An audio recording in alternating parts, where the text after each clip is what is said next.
vrtnarimo, se čisto vedno sprašujemo, kdaj je tisti idealni trenutek za setev posamezne zelenjave. Najbolj je to pomembno poleti, ko zasadimo zelenjavo za jesenske in pa zimske pridelke, da slučajno vrt ne ostane prazen. Pa da vemo, kdaj sejemo motovilc pa brstični ohrovt, ponovadi kar pogledamo po spletu, kdaj je tisti datum, po občutku delamo ali pa v bistvu pozabimo celo posaditi, kar je škoda.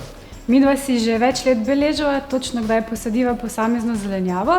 Zdaj smo skupaj z Aljažem ter oblikovalcem Marjanom to znanje združili v en lep stenski vrtnarski koledar, ki je na voljo vsem vrtnarjem v Sloveniji.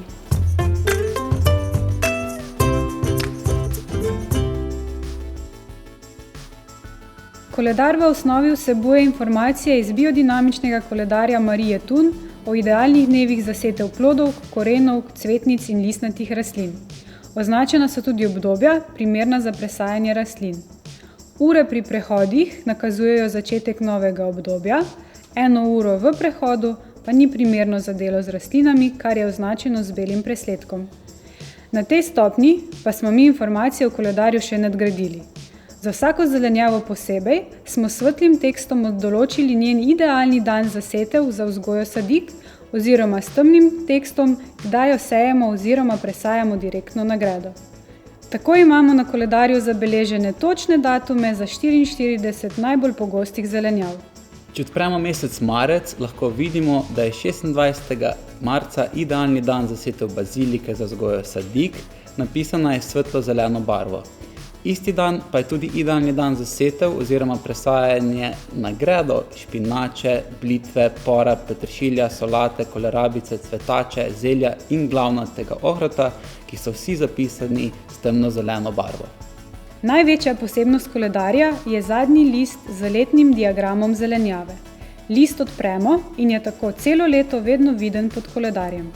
Leto je s krogci razdeljeno na mesece, meseci pa na tretjine in barva vsakega krogca prikazuje, kaj se lahko v tisti tretjini meseca počne z rastlino. Številke v krogcih so idealni dnevi, ki smo jih videli že pri mesečnem pogledu. Cvetačo sejemo v začetku ali sredini februarja, kar je označeno svetlo-zeleno barvo. V letu 2019 bo to najbolje 18. februarja. Proti koncu meseca sadike cvetače pikiramo, kar je označeno s temnejšo barvo. Nato sadika raste, kar je označeno s sivo barvo. V zadnjem delu marca ali začetku aprila pa sadike že presadimo na gredo, kar je označeno s temno-zeleno barvo in v prihajajoči sezoni bo to najbolje 26. marca. Nato zopet sledi rast in v oranžno barvo je označeno obdobje, ko bomo imeli pridelek. Pred vsemi naštetimi zelenjavami so ikone. Ko vidimo ikono semen, pomeni, da semena rastlin sejemo direktno na gredo. Ko imamo polno oziroma črno ikono lončka z rastlino, pomeni, da tisto rastlino vzgojimo iz sadik.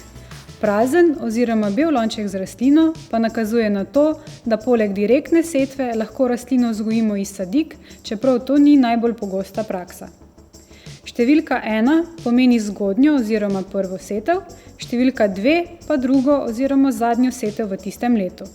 Črka P nakazuje, da lahko setev med prvim in drugim obdobjem ponavljamo v presledkih, na primer na vsake 3 tedne ponavljamo setev kolerabice ali koromača. Ob diagramu je prostor za vaše zapiske. Hkrati smo pustili tudi veliko praznih vrstic za posebne sorte oziroma zelenjavo, ki bo rasla na vašem vrtu.